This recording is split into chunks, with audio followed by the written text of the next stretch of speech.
ഇന്ന് first day of Patriot ആയിരുന്നു and we got 2 seats and ഓടിപ്പോയി കണ്ടു.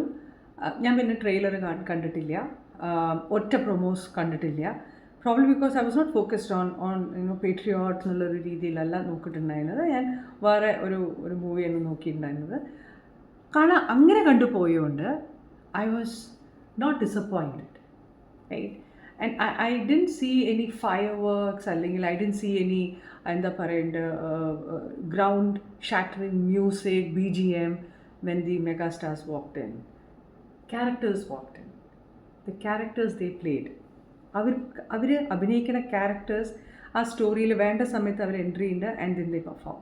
Same case with Mohanlal sir and Mammootty sir, whenever the characters need to entry, character വരും, അവരവിടെ perform ചെയ്യും.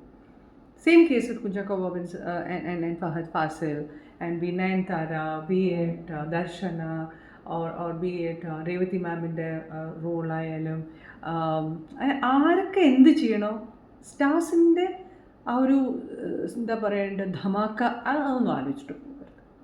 Okay, and ഇത് പല ത്രെഡുകളും വീവ് ചെയ്തുണ്ടാക്കുന്ന ഒരു സ്റ്റോറി ആയതുകൊണ്ട് കുറേ ലൊക്കേഷൻസ് ഉണ്ട്, which is nice to see. And then VFX ഒക്കെ കുറച്ച് ഇഫക്ട്സ് വേണമല്ലോ. ഐ മീൻ അല്ലാതെ ഇപ്പോൾ ഈ കാലത്ത് സിനിമ ഉണ്ടാക്കി കഴിഞ്ഞാൽ won't have that whoops effect എന്നുള്ളത്. പക്ഷെ അതൊക്കെ പാകത്തിനുണ്ട്. Music is good, some places it little jarring, പക്ഷേ ഇറ്റ്സ് ഓക്കെ, നമുക്ക് കേട്ടിരിക്കാം. അങ്ങനെ ആലോചിച്ച് വെച്ചിരുന്ന് ഓർമ്മിച്ച് വെക്കാനുള്ള പാട്ടുകളോ അങ്ങനത്തെ ഒന്നും കാലത്തില്ലാത്ത പോലെ തന്നെ ഈ മൂവിയിലുള്ളൂ. പക്ഷേ ആ സിറ്റുവേഷൻ അനുസരിച്ചിട്ട് yes, they have given a peppy song. ചില ഫഹദ് ഫാസിൽ കുഞ്ചാക്കോ ബോബൻ ആൻഡ് ദർശനയുടെ ഒരു ചെറിയൊരു 2-3 മിനിറ്റ്സിൻ്റെ ഒരു അവരൊരു ടുഗെദർനെസ്സിൻ്റെ ഒരു പാട്ടുണ്ട്. And the surprise package for me was, I didn't know who Fahadh ഫാസിലിൻ്റെ അച്ഛൻ്റെ ക്യാരക്ടർ ചെയ്യുന്നത് ആരാ അറിയണ്ടായിരുന്നു. Late I came to know that director Rajeev Menon ആയിരുന്നു ആണെന്നുള്ളത്. Nice screen presence and everybody has done their job well. Now how you see it is together കണ്ടു കഴിഞ്ഞാൽ it's A interesting movie. അല്ല നമ്മൾ ഒരാളുടെ മാത്രം പെർഫോമൻസ് തിരഞ്ഞിട്ട് പോയി കഴിഞ്ഞാൽ മമ്മൂട്ടി സാർ ഇങ്ങനെ ചെയ്യണം, മോഹൻലാൽ സാർ മുണ്ട് മടക്കി കുത്തുന്ന ഒരു ഐക്കോണിക് സീൻ വേണം എന്നൊക്കെ പറഞ്ഞിട്ട് പോയി കഴിഞ്ഞാൽ അതൊന്നും കാണാൻ കിട്ടില്ല. കാരണം അവരുടെ ക്യാരക്ടേഴ്സൊന്നും അങ്ങനത്തെ ക്യാരക്ടേഴ്സ് അല്ല. പിന്നെ പഴയ സ്റ്റാർസിൻ്റെ ആ ഒരു ആങ്കറിങ്ങും പുതിയ സ്റ്റാർസിൻ്റെ ആ ഒരു കോമ്പറ്റേറ്റീവായിട്ടുള്ള ആക്ടിങ്ങും കാണാൻ നല്ല രസമാണ്. പിന്നെ ഈ രണ്ടുപേരുടെയും ബോണ്ടിങ്, അവർക്ക് അധികം ഡയലോഗ്സ് ഒന്നുമില്ല, പക്ഷേ എക്സ്പ്രഷൻസാണ്, ആ ടുഗെദർനെസ്, അവരുടെ ആ ഒരു അത് സ്ക്രീനിൽ നമ്മളിനി അത് കണ്ടിട്ട് ഹാന്ന് തോന്നുകയാണോ അല്ല ശരിക്ക് ഉള്ളത് അവിടെ കാണിക്കുന്നുണ്ട് നമുക്ക് തോന്നാറുണ്ട്. സോ എല്ലാം കൊണ്ടും ഇറ്റ്സ് എന്താ പറയേണ്ട movie that you will watch end to end. കുറച്ച് ലെങ്തിയാണ് ബിക്കോസ് ഓഫ് റീസെൻറ്റ് സ്റ്റോറി അങ്ങനെ ആയതുകൊണ്ട്.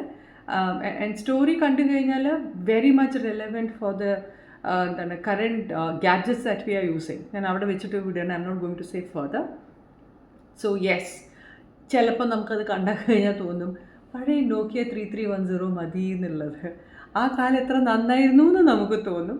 അത് വെറും ഒരു ഭാഗമാണ് കേട്ടോ, the many parts to it. So if you like ഇങ്ങനത്തെയൊക്കെ മൂവീസ് അങ്ങനെയാണെങ്കിൽ പോയി കാണൂ. അല്ലാതെ മമ്മൂട്ടി സാറിൻ്റെയും മോഹൻലാൽ സാറിൻ്റെയും ഐക്കോണിക് ഡയലോഗ് ഡെലിവറി അല്ലെങ്കിൽ അവരുടെ ആ ഒരു പ്രത്യേക ഒരു ആക്ഷൻ എന്നൊക്കെ അതൊക്കെ ആലോചിച്ചിട്ടാണ് പോകണമെന്ന് വെച്ചാൽ ആ എക്സ്പെക്റ്റേഷൻസ് മാറ്റി വെച്ചോളൂ. കാരണം അവരുടെ ക്യാരക്ടേഴ്സാണ് അവർ പ്ലേ ചെയ്തിട്ടുള്ളത് and they have done a great job. Everybody has done a good job.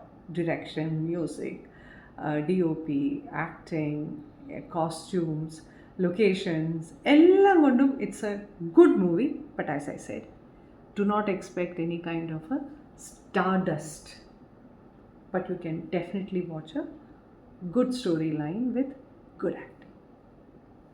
Yeah, കാണൂ, മേ ബി കാണൂ, കണ്ടു നോക്കൂ, ഇഷ്ടം കേട്ടോ.